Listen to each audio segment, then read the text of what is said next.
Party के राष्ट्रीय अध्यक्ष श्री अखिलेश यादव जी के निर्देश पर, आदेश पर समाजवादी पार्टी का ये प्रतिनिधिमंडल पीड़ितों से मिलने आया। उनसे मिलने के बाद बहुत तकलीफ हुई। गौकशी के नाम पर बेगुनाहों को निशाना बनाया गया है। ये कातिल लोग हैं, इनका धंधा है गौकशी के नाम पर लोगों से चौथ वसूली करना, उनको ठगना। और मुझे बेहद खुशी है कि जो एक्सपर्ट रिपोर्ट आई है उसमें साबित हो गया है कि ये गौकशी नहीं थी। इनके पास लाइसेंस थे। इन बेगुनाहों के साथ जो कुछ हुआ है उसकी जितनी निंदा की जाए उतनी कम है। और जहाँ तक सरकार का सवाल है, सरकार गुणदोष के आधार पर काम नहीं कर रही है। सरकार हिंदू और मुसलमान के आधार पर काम कर रही है। हम सरकार में भी रहें, हमें सरकार का भी अनुभव है और हमें सड़क का भी अनुभव है। सरकार एक संदेश देती है और जितने अपराधी हैं, अगर कहीं से भी जहाँ दलितों पर अत्याचार हो रहा है, पिछड़ों पर अत्याचार हो रहा है, अकलियत के लोगों पर अत्याचार हो रहा है, एक भी जगह कार्रवाई सरकार कर देती तो एक संदेश चला जाता, मैसेज चला जाता कि सरकार अपराधियों के खिलाफ कठोर कार्रवाई कर रही है। पूरे उत्तर प्रदेश में कहीं से मैसेज नहीं है। ये सरकार मिली हुई, और मुझे ऐसा लगता है कभी कभी कि अपराधियों के मन मुताबिक ये सरकार काम कर रही है।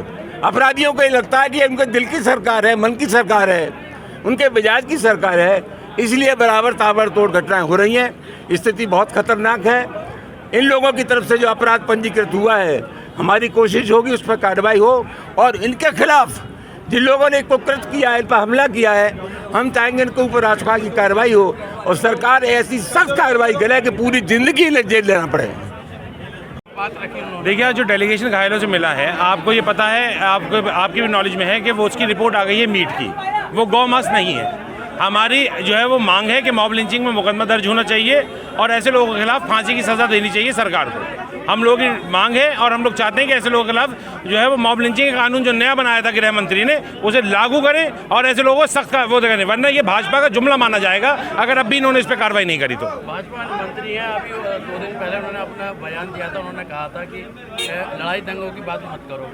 उसको लेकर उन्होंने जिस तरह से बात करी थी, आप जिनकी प्रभारी मंत्री जी की बात कर रहे हैं, अब वो उम्र के उस पड़ाव में है कि उनके किसी भी बयान को कहना, उनकी पार्टी के लोग ही उनकी बात को सीरियसली नहीं लेते हैं, तो आप क्यों ले रहे हो उनकी बात को सीरियसली? छोड़ो, जो बात गंभीर है उस बात पे बात करिए कि क्या उत्तर प्रदेश के मुख्यमंत्री और गृह मंत्री हिंदुस्तान के जो कानून लेकर आए थे वो भी जुमला कानून है या उसके तहत कार्रवाई करेंगे, ये बताएं। जो अब तक पुलिस ने कार्रवाई करी है, देखिए, अभी तक पुलिस ने जो भी कार्रवाई करी है, हम ये कह रहे हैं कि उसमें मॉब लिंचिंग का मुकदमा दर्ज होना चाहिए और इन लोगों के खिलाफ कोर्ट को सख्त से सख्त कार्रवाई करनी चाहिए। मुकदमा नहीं लिखा जाता तो फिर समाजवादी पार्टी क्या करेगी? देखिए, समाजवादी पार्टी तो संघर्ष की आदि है। पिछले 5 दिन से आप संघर्ष देखिए रहे समाजवादियों का। हम यहाँ से लेके कोर्ट तक लड़ाई लड़ेंगे। हम लोग घर बैठने वाले लोग नहीं हैं। धन्यवाद। बात रखी उन्होंने। देखिए, जो डेलीगेशन घायलों से मिला है, आपको ये पता है, आपकी भी नॉलेज में है कि वो उसकी रिपोर्ट आ गई है मीट की। वो गौमांस नहीं है। हमारी जो है वो मांग है कि मॉब लिंचिंग में मुकदमा दर्ज होना चाहिए